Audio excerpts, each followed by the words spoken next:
Bonjour et bonsoir, Ezaline de Konabino Kalonji. Les lots zongeli to le bela Congo nabiso. En tout cas, la joie est grande. Awa et Pen de Konabino Kalonji, nous parlons du changement de mentalité et de l'éveil de la conscience patriotique. Nous enseignons, nous éduquons, nous informons la population congolaise et nous disons la vérité, du moins à ce que nous croyons comme étant la vérité. Awa et Pen de Konabino Kalonji. En tout cas, n'oubliez pas de partager notre message avec un plus grand nombre, pas moins de 10 personnes comme nous les préférons, comme nous les voulons, Awa et Pen de Konabino Kalonji. Nous sommes la grande famille Kalonji TV. N'hésitez pas de vous abonner si c'est la première fois que vous voyez Panabiso et Pen de Konabino Kalonji. Rapidement, si je n'abuse, c'est très simple. Le Congo doit se défendre. Voilà de quoi nous voulons parler. Pourquoi nous pensons que le Congo doit se défendre? Parce qu'à tout moment, ou bien dans la vie, tant au bozokola, à un moment donné, moi, nazokola, kokisipe âge, il y a qu'à se défendre, ou bien au yemoko, les parents ne peuvent plus l'accompagner à l'école, l'enfant part seul, l'enfant se défend, l'enfant a un diplôme d'état, l'enfant va à l'université, et puis il fait sa vie. Le Congo ne doit pas toujours compter sur les aides, mais oublions qu'il doit aussi se défendre et grandir et acquérir une maturité pour le développement de yemoko. Je me rappelle une fois quand j'étais en Afrique du Sud, on me racontait ceci. En Afrique du Sud, au temps de l'apartheid, quand ça n'allait pas beaucoup mieux et que le noir voyait toujours une traîtrise, que les gens étaient en train toujours de dire des choses et puis attends ceux qui bombani et puis on les attrape, on les arrête, on les tue. C'était devenu que traîtrise de l'état qui m'a cassé en Afrique du Sud. Les Sud-Africains, spécialement le noir en Afrique du Sud, ont décidé de dire ceci. Si nous attrapons un mouchard, Nakati Nabiso, on va le brûler. Voilà ce qui a aidé aux Sud-Africains de s'imposer sur leur propre terre. Parce qu'il y avait des noirs qui étaient des mouchards qui partaient chez le blanc et disaient le secret de ce que les noirs voulaient faire. Même si les noirs voulaient aller faire quelque chose, et disait toujours que non, il y a ceci, il y a cela, et le secret était toujours dévoilé. Nous savons que c'est au niveau où on voulait bombarder les trucs électriques de l'Afrique du Sud, c'est quand les blancs sud-africains ont compris que non, non, non, niveau est comme ils ont niveau Moussoussou, ba noir balingi ba panza, centre nucléaire, ils ont en Afrique du Sud, et ce qui a fait qu'il fallait ba yokana. Ça, c'est notre jour, on en parlera après. Mais je voulais seulement insister sur les gens qui trahissaient. Ceux qui ont trahi, on t'attrape par les Sud-Africains noirs, on te brûle. Chez nous au Congo, spécialement et spécifiquement dans l'armée congolaise, dans la police nationale et dans le gouvernement, il faut commencer à donner des peines qui sont un peu beaucoup plus dures. Parce que si vous voulez grandir, vous voulez devenir indépendant, vous n'allez pas admettre qu'au milieu de vous, qu'il y ait les traîtres. Vous n'allez pas admettre qu'il y ait les gens qui sont en train de vous détruire et puis Bazaba Mouchard, il joue deux camps. Il faut faire comme en Afrique du Sud. Pas peut-être brûler, mais il faut punir sévèrement, qu'ils aient même des peines capitales. Ça peut aider à changer la donne, à changer la direction de notre nation. Parce que si quelqu'un trahit aujourd'hui, il n'y a rien qui se passe, et puis demain on les laisse, et puis il est libre, vous comprenez que comme il le colle à Bouzo, comme il le colle à Jeu Mokoboui. Mais si on est en mesure de punir sévèrement, même jusqu'à voir la peine capitale, les gens, bangawana, et ça va aider. J'encourage qu'il y ait les bureaux d'études. On ne peut pas avoir un bureau d'études dans un pays. Un pays a droit à plusieurs bureaux d'études selon les domaines spécifiques. Il faut que le Congolais ait les bureaux pour réfléchir pour ce qui se passe par exemple à l'est du Congo. Un autre bureau qui réfléchit sur les minéraux du Congo. Et vous les payez, ils réfléchissent pour vous. Ce sont les fils du pays et ils sont en train de faire ça matin, midi, soir. Comment pouvons-nous mettre fin à Bozoba Oyo, spécifiquement Rwanda et Burundi, sont en train de nous infliger? Parce que trop, c'est trop. À un moment donné, il faut arrêter. Je comprends que le Congo est sous l'embargo. J'ai vu qu'ils sont en train de parler que balongo l'embargo, on a tous la liberté à Kosomba Minduki. La Chine accepte qu'elle va aider. Les États-Unis ont déjà accepté. Donc nous attendons aussi que d'autres pays acceptent que l'embargo là soit levé. Nous devons être à mesure d'acheter les armes pour nous défendre nous-mêmes. Parce que, pour votre information, le Congo avait une limitation, il y avait des armes qu'il ne pouvait pas acheter. Maintenant, il faut qu'on enlève l'embargo. Pour se défendre, nous allons voir ce que le Rwanda et l'Ouganda peuvent aussi faire comme force. Il faut arriver à ce niveau-là. De toute façon, une guerre, c'est l'argent. Si nous parvenons à bloquer les minéraux qui quittent au Congo pour aller en Ouganda et au Rwanda, si on bloque cette ligne-là, le Rwanda ne sera plus en mesure, dans les 6 mois qui suivent, de financer une guerre. Ils financent une guerre parce qu'ils ont les minéraux du Congo. Nous devons comprendre comment il faut se défendre. On ne se défend pas seulement à Mundoki. Des fois, il faut se défendre avec l'intelligence. Vous comprenez? Ces gens ici, ils envoient les rebelles, ils viennent avec les armes. Parmi nous, il y a les gens qui sont en train de vendre donner nos propres munitions aux rebelles. Bloquer cette voie-là, donner les munitions aux rebelles. Chercher les mouchards, les dénicher. Bloquer que les minéraux n'aillent pas dans ces 2 pays-là. Je parle spécifiquement de ces 2 pays-là. Je sais que des fois, du côté du Soudan, Centrafrique, ça arrive, mais la plus grande partie, Bouzo, Bezo, na Rwanda, na Burundi, des fois, mais Rwanda, na Ouganda. Moi, je pense qu'il est peut-être temps que nous puissions serrer nos frontières, que les minéraux ne sortent pas, acheter des drones spécifiques qui peuvent contrôler les gens qui veulent sortir avec les minéraux. Tout camion qui va aller au Rwanda doit entrer au scanner. Un scanner ici aux États-Unis, vous pouvez l'acheter. On peut toujours chercher à savoir les prix, ça coûte combien. Les scanners ne coûtent pas 1 milliard de dollars. Ça, c'est pour votre information. Les scanners ne coûtent pas 100 millions de dollars. Donc, vous pouvez dire, d'accord, pas les minéraux coûtent plus de 50 millions de dollars. Si vous avez un scanner qui peut vous coûter même 20 millions, les scanners où il est c'est de ça que je parle. Vous ne les mettez pas à la frontière. Ces scanners-là, vous les mettez à peut-être 10 km de la frontière. Tout véhicule doit passer par ce scanner-là avant d'arriver à la frontière. Aucun véhicule ne peut arriver à la frontière. Vous faites la route de la frontière là, elle est tellement contrôlée qu'aucun camion ne peut venir même par la brousse. Il y a des drones qui contrôlent dans la brousse.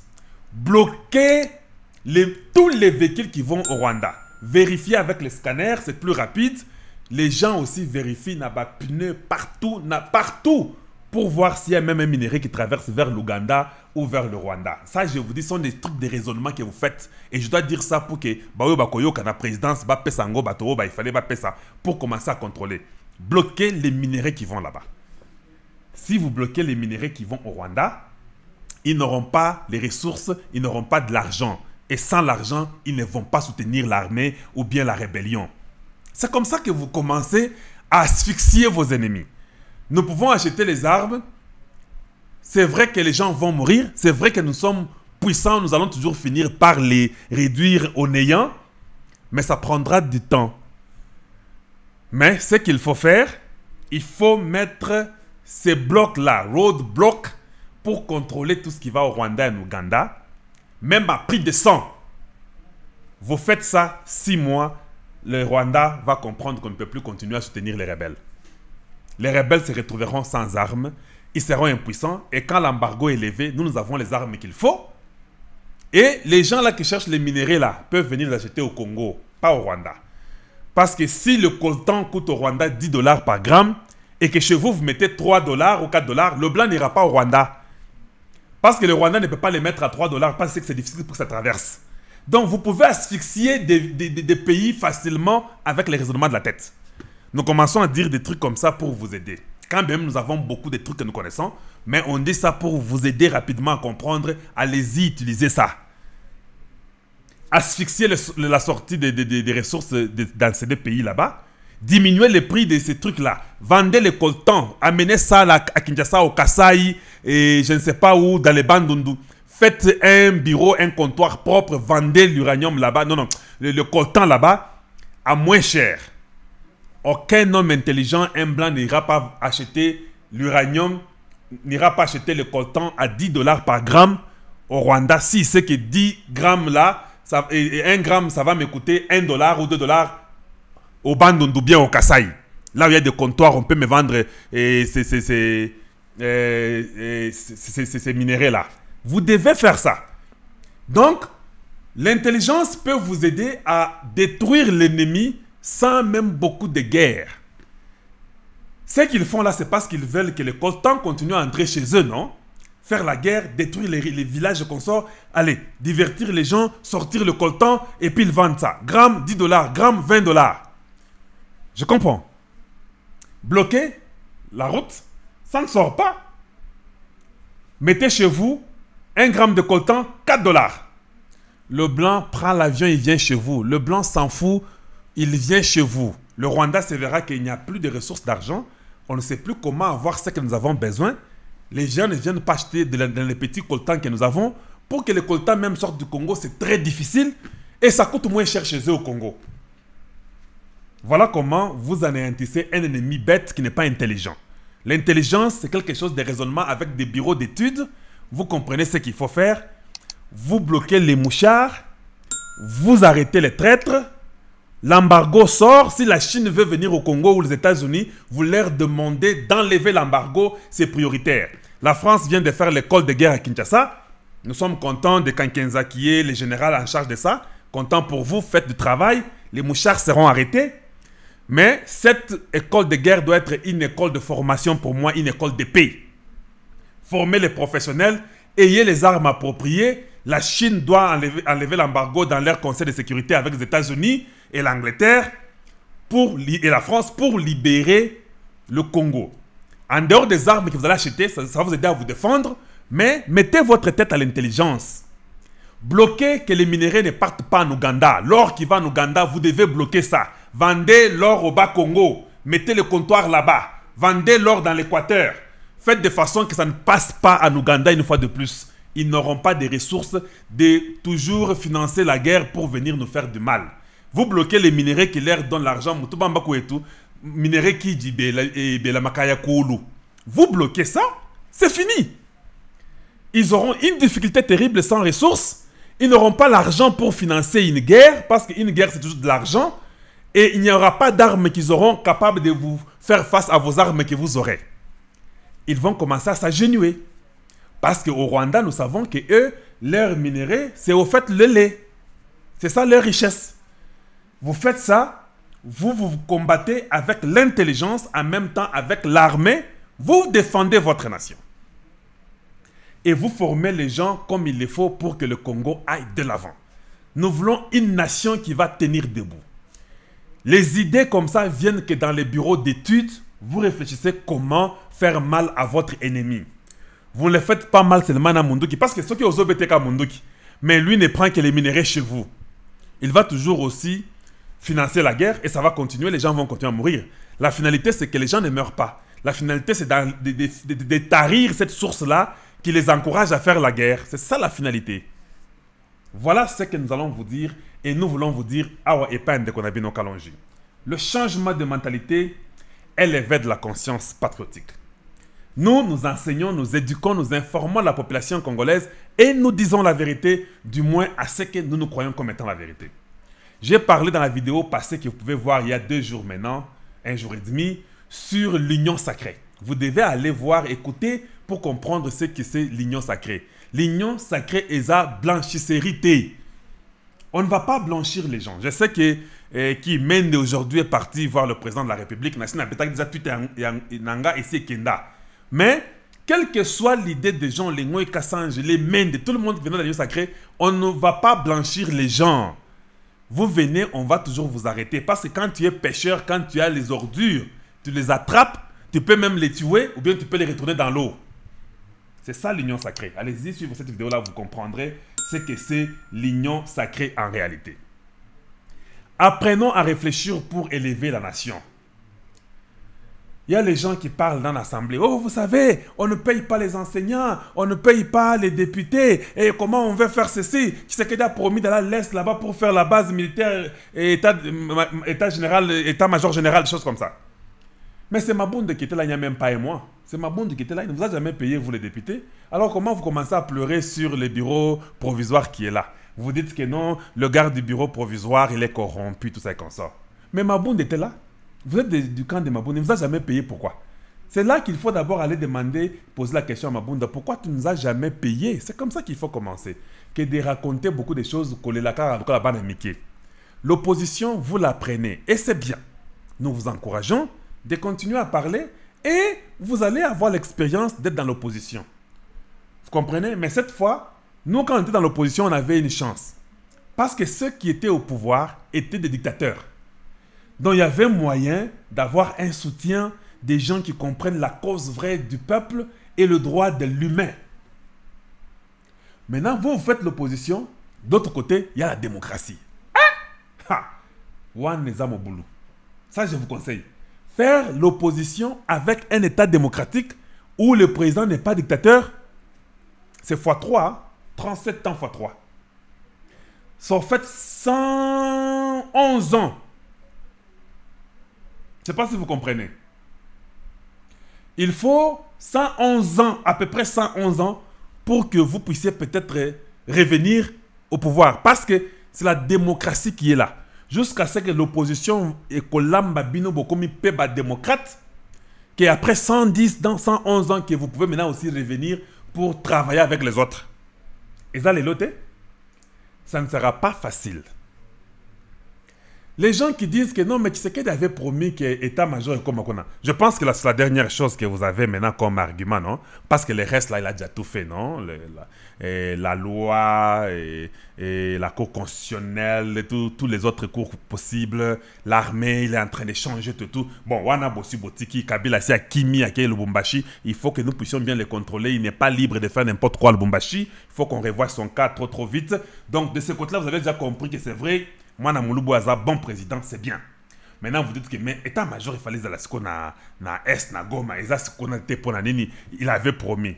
Oui, il avait promis. Qu'est-ce qu'un état-major? C'est comme ça que vous vous posez d'abord la question. L'état-major, c'est là où vous mettez votre centre de raisonnement, de réflexion, de défense, non? Parce qu'aujourd'hui, le Congo doit se défendre, c'est ça notre sujet. Moi, je crois que le centre de défense peut être à Goma, mais pas à Goma. C'est-à-dire quoi? Vous pouvez faire tous vos calculs, que ce soit à Lubumbashi, que ce soit à Kinshasa, que ce soit au Bas-Congo, au Kasaï, mais votre cerveau et votre étude est basée sur l'Est du Congo. C'est ce que moi j'appelle état-major. État-major, ils ont bâtiment. Le monde est tellement développé aujourd'hui qu'on ne croit plus aux bâtiments. Aujourd'hui, la guerre ne se fait pas à cause d'un bâtiment. Que non, il faut déplacer les bâtiments pour que vous puissiez croire que Tshisekedi avait respecté tala bâtiment yangoyo et chef d'état-major ou bien l'état-major yangoyo. Non, l'état-major peut être un état d'esprit. Comme je vous explique là comment il faut défendre la nation. Donc, votre esprit, si vous savez comment défendre l'Est et mettre fin à tous les bouzoba possibles du Rwanda et de l'Ouganda, c'est ça l'état-major pour moi. C'est ça votre force que vous montrez. Ce n'est pas amener un truc physiquement. Vous croyez que ceux qui ont mis en go physiquement est comme Ikuna. Non, c'est rien, c'est un immeuble, on peut le bombarder, ce n'est pas un problème. Donc, quand le président Tshisekedi parlait de l'état-major qui est à Kovanangokuna, c'est-à-dire qu'il veut dire que mon travail principal, donc tout ce que je vais faire, c'est pour mettre la paix à l'Est. Il faut comprendre l'esprit derrière la lettre ou bien derrière la parole. Pourquoi il voulait mettre l'état-major à l'Est? Tshisekedi voulait mettre l'état-major à l'Est parce qu'il voulait qu'il y ait la paix, que la guerre finisse. Donc, ce que nous voulons, ce n'est pas physiquement nous amener l'état-major là-bas et que la guerre ne finisse pas. Je ne sais pas si je suis trop clair. Nous voulons que la guerre finisse. Si la guerre finit à l'Est, nous avons compris que l'état-major est parti là-bas faire son travail. Mais, pour eux, ils pensent qu'il faut amener ça physiquement là-bas. Mais vous pouvez amener ça physiquement là-bas et la guerre ne finit pas. L'essentiel, c'était quoi? Qu'est-ce qui était caché derrière ce message? Quand on vous amène un cadeau, le cadeau n'est pas ce carton qu'on vous amène. Le cadeau est caché dans ce carton-là. Quand le président dit que je vais amener l'état-major à Wana Est, qu'est-ce qu'il voulait dire? Il voulait dire que je veux amener la paix à l'Est. Parce qu'en amenant l'état-major à l'Est, c'est pour qu'il y ait la paix. Ce n'est pas pour défiler Mogobo et l'état-major Ezawa. Non.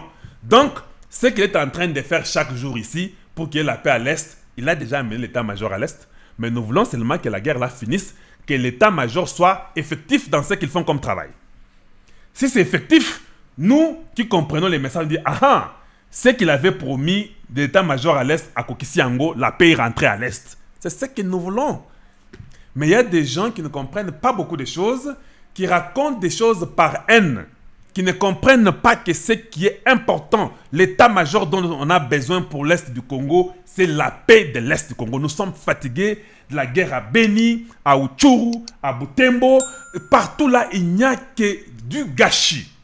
Avec la traîtrise dans l'armée, on doit vérifier, arrêter tous les mouchards, les punir, voire même la peine capitale si cela est possible.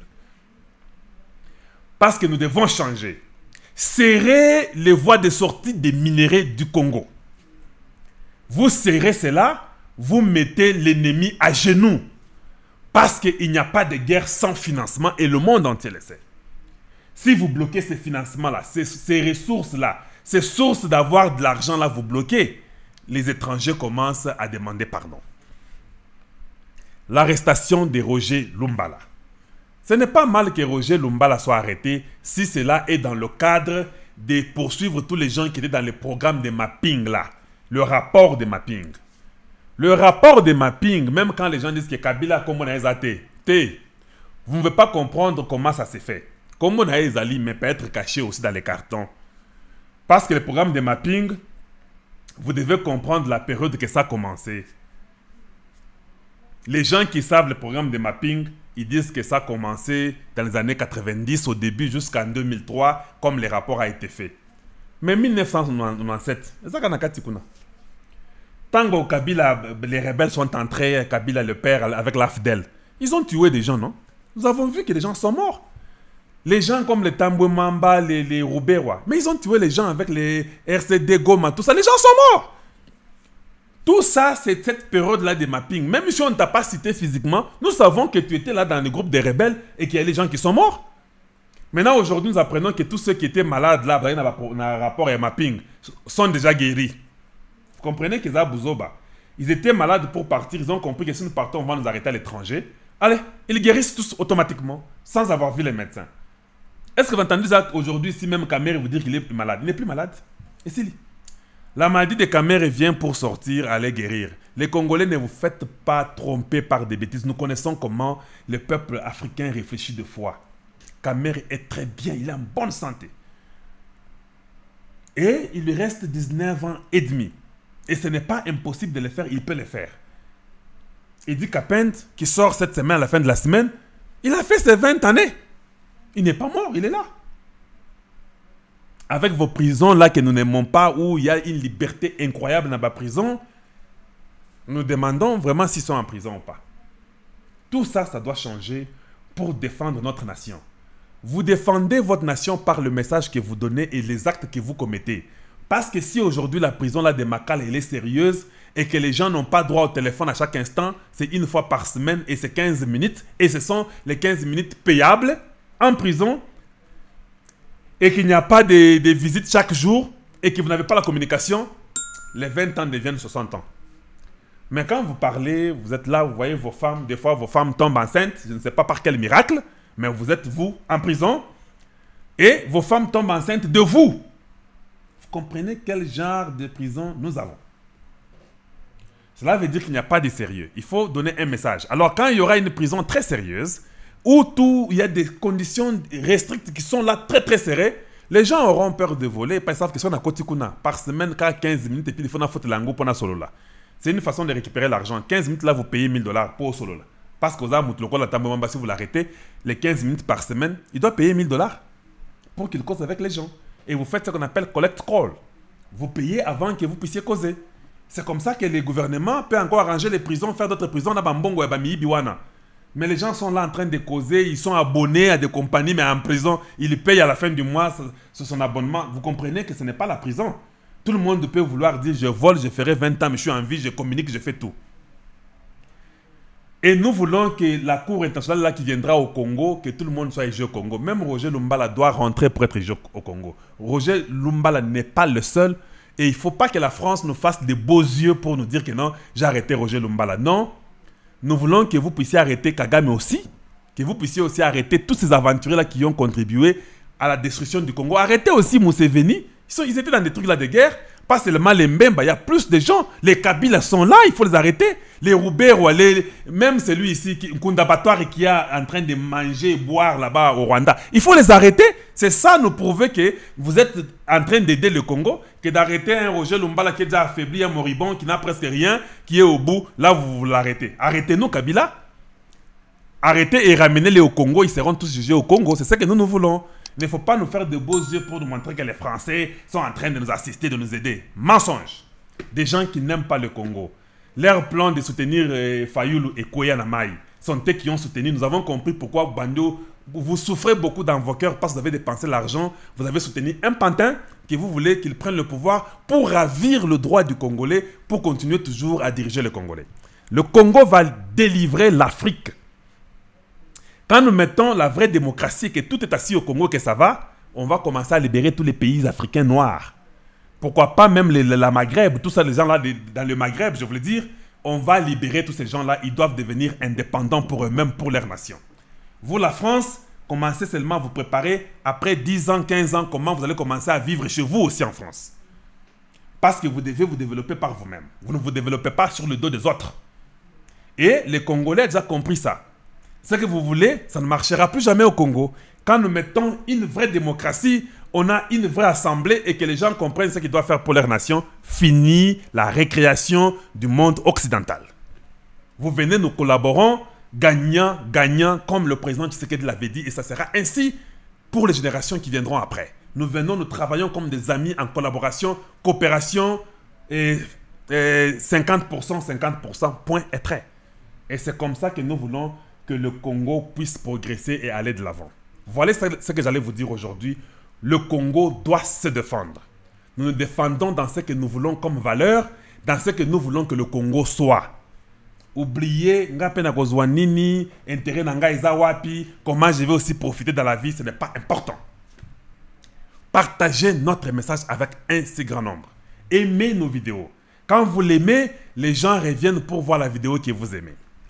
Je sais que vous n'avez pas le temps, chacun est vraiment occupé, mais le peu de temps que vous avez, écoutez notre message, enrichissez, nous vous donnons seulement les pistes, vous pouvez aussi faire beaucoup mieux, réfléchir, partager avec un plus grand nombre pour que le peuple congolais soit éveillé.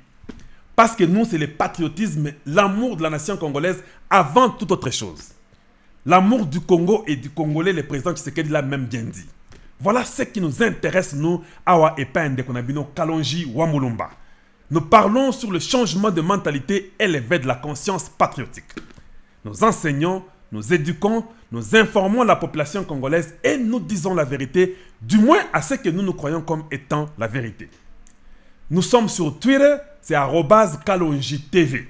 Là-bas, vous nous aurez à tout moment, à chaque instant, où vous pouvez aussi commenter. Si vous n'êtes pas sur Twitter, ça ne vous demande pas 2 minutes d'être membre de Twitter et commencer à nous suivre parce que nous donnons toujours beaucoup d'informations et les gens sont au courant de ce qui se passe. Comme présentement là, Kyungu Wakumwanza est en chemin vers le Kasaï avec le président de l'UDPS, Lubumbashi, en train d'aller pour inaugurer les trains et Fachi Diamant Béton, je crois, c'est ça le nom de l'Express Diamant Béton, le train qui a été renouvelé, Donc, vous mangez dans les trains, vous êtes bien, vous avez vos télévisions et vous allez au Kasaï. Dans 2 jours, quelque chose comme ça, vous êtes déjà là-bas. D'ailleurs, c'est dans moins de 2 jours, pas cet Express. Et nous encourageons les actions comme ça. Ce qui fera que l'avion Mbujima et Lubumbashi, le prix va vraiment diminuer parce que les gens seront dans les trains en train de voyager 2-3 fois la semaine avec Diamant Béton qui est un train express. Pourquoi pas ne pas faire ça? Mais dans les Twitter, nous sommes là, nous vous disons toutes ces informations-là. Nous sommes aussi sur la page Kalonji TV sur Facebook. Vous pouvez toujours nous avoir à tout moment. Voilà ce que nous voulons du Congo. S'il y a d'ouverture, même les avions vont diminuer. Parce que ce n'est pas possible qu'un avion te coûte le même prix de la Belgique à Kinshasa. C'est le même prix de Kinshasa à Mbujimai. C'est impossible. 7 heures d'avion de Bruxelles à Kinshasa avec 1h45 ou bien 1h30 de Kinshasa à Mbujimai, des fois même 1 heure, vous payez $600, le même montant d'un avion que Bruxelles-Kinshasa. Ça n'a pas de sens. Mais si nous ouvrons les routes, il y a les autoroutes, il y a les trains, tout ça, ça fait que même l'avion comprend que sous $500. Je ne peux être que 50 ou $60. Et c'est comme ça que ça doit aller. Merci de nous avoir suivis. Continuez à nous suivre et à partager ce message avec un plus grand nombre. Vos commentaires, nous les lisons quand nous avons le temps et nous les lisons et nous payons attention à ça. Aimez votre nation. Le Congo doit se défendre. Voilà ce que j'allais vous dire aujourd'hui. Une fois de plus, je vous dis bonjour chez vous et bonsoir chez vous. Et à très très bientôt. Au revoir.